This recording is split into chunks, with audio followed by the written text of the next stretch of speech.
오랜만에 코스피 PBR이 0.9 이하로 내려왔고 하루 빠지고 하루 쬐끔 오르고 하루 빠지고 하루 쬐끔 오르고 이런 애매한 상황이 계속되고 있어요. 특히 5월 15일 실적 발표가 몰리는 기관과 맞물리면서 시장이 굉장히 어수선했어요. 이건 마치 남녀공학 고등학교 체육시간 전 쉬는 시간에 그런 어수선함을 보는 것 같았어요.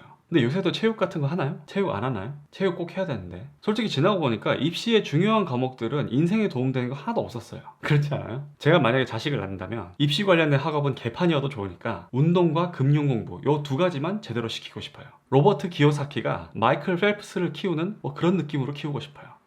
네, 낳지도 않은 자식 걱정 그만하고요. 아무튼 이번 장세가 이렇게 어수선했는데 개인적으로는 그래요. 어디까지 좋아질지를 볼 때는 이익, 그러니까 PER 기준으로 많이 생각을 하고요. 어디까지 빠질지를 볼 때는 PBR, 그러니까 자산 기준으로 생각을 합니다. 지금 한국 증시는 돈 버는 능력, 즉 ROE가 좋은 상태가 아니에요. 전반적으로 돈 버는 능력에 대한 회의감을 갖고 있는 그런 국가예요. 그래서 계속해서 저 PBR 상태로 가고 있고 작년 이후로 다시 0.9를 깼는데 개인적으로는 우리나라 기업과 우리나라 임직원들의 저력이 그렇게 허접한 상태로 끝날 거라고 생각하지는 않습니다. 우리나라 경제가 채찍 효과 때문에 무역 체인의 끝단에서 피똥 싸는 고생을 하는 게 하루 이틀 일이 아니에요. 지난 수십 년간 항상 그랬어요. 밤 시간에 우리나라 대기업 건물도 불 켜진 거 보세요. 그게 뭐 반짝거리고 이쁘라고 켜놓은 거 아니잖아요. 야근하면서 고생하기 때문에 불이 켜져 있는 거예요.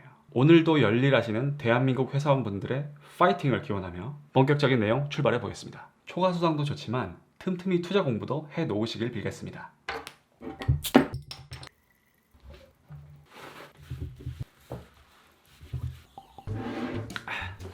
어수선한 이번 주에 멘탈 관리에 도움을 얻은 은사님 두 분이 계십니다. 첫 번째 도움은 블로그와 유튜브로 잘 알려진 소희 아빠님의 인스타그램이었는데요. 말로만 가치 투자자들은 분기 실적이 조금만 꺾여도 주식을 팔아치우기에 바쁘다. 잔파도에 부안해동하는 무늬만 가치 투자자들이 던지는 주식을 저가에 받아낼 필요가 있다. 기다리면 기저효과로 실적은 더 극적으로 튈 것이다. 해시태그 좋은 기업은 매도 금지. 실적 발표하는 날 제 보유 종목을 봤는데 잘 나온 것들도 있고 기대만큼 안 나온 게 몇 개 있어서 굉장히 낙담을 하면서 잠에 들었거든요. 그런데 다음날 보니까 주가 반응은 다 제각각이더라고요. 실적이 기대 이하로 나와도 견조한 종목이 있고 실적이 잘 나온 것 같은데 너무 사람들의 기대가 커서 오히려 나빠진 종목도 있었어요. 그냥 제 멋대로였어요.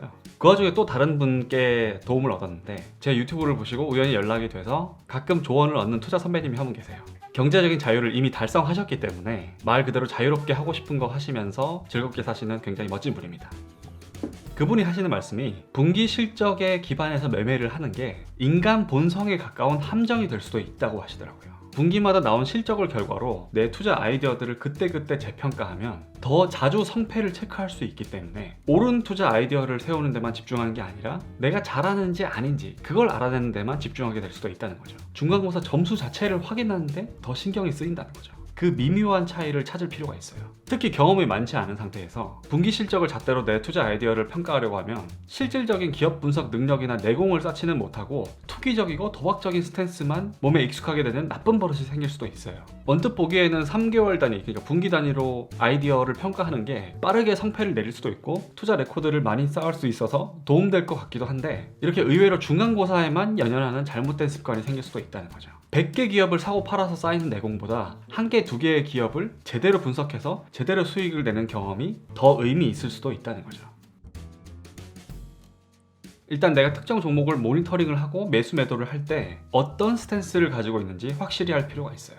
짧은 호흡으로 할지 긴 호흡으로 할지 이 부분을 확실하게 정하고 분기 실적을 활용해야 돼요. 특히 내가 분기 실적을 기반으로 대응하는 짧은 호흡에 투자를 할 때는 놓치기 쉬운 중요한 포인트가 있어요. 내 예상과 다른 저조한 실적이 나왔을 때, 그러니까 내 투자 아이디어가 실패라는 게 판단이 되면 냉정하게 포기할 수 있는 대응력이 굉장히 중요해요. 나와 이어질 마음이 없는 이성에게 돈 쓰고 시간 쓰고 마음 썼다가 뒤늦게 큰 후회를 하는, 내가 미련을 갖다가 말린 경험을 누구나 갖고 있지 않나요? 저만 있나요? 짧은 호흡으로 투자를 하려면 투자 아이디어의 성패에 대한 판단도 과감하게 내려야 되고 대범하게 포기하는 내공도 쌓여야 돼요. 이게 초보가 절대로 쉽게 따라할 수 있는 게 아니에요. 그리고 예상치 못한 호실적이 나와서 주목을 받고 탄력을 받는 종목들도 발생하잖아요. 이럴 때 내가 이 종목의 호실적을 보고 신나게 따라 살 수도 있지만 한 가지 조심해야 되는 게 있어요. 내가 이 기업에 대한 예습이 되어 있나?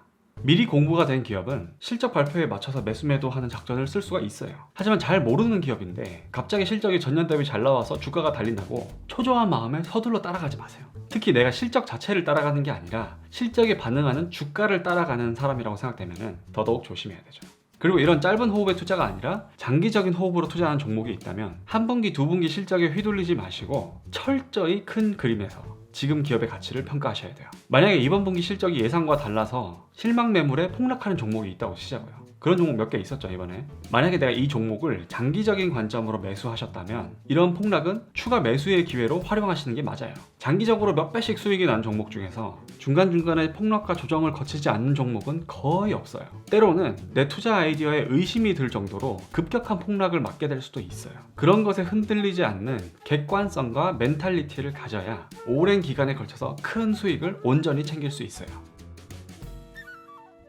아직 어수선하고 혼란스러운 장세가 계속되고 있는데 이럴 때일수록 기본으로 돌아가고 험블한 마음을 가져야 돼요. 저는 개인적으로 크게 힘들 때는 워런 버핏 바이블을 바이블처럼 꺼내서 제가 밑줄 쳤던 부분을 다시 읽고 그렇게 하고 있습니다. 뭐 그런 방법이 아니더라도 내가 마음을 다스릴 수 있는 루틴을 가지고 있으면 이런 장세에서 마인드 컨트롤을 하기에 도움이 돼요. 당연히 제일 좋은 방법은 비가 오나 눈이 오나 기업 분석을 게을리하지 않는 것이죠. 저도 요즘 기업 분석을 너무 좀 게을리하고 있는 것 같아서 이쯤에서 영상을 접고 다시 공부를 하러 가야겠습니다. 저는 다음 시간에 뵙겠습니다.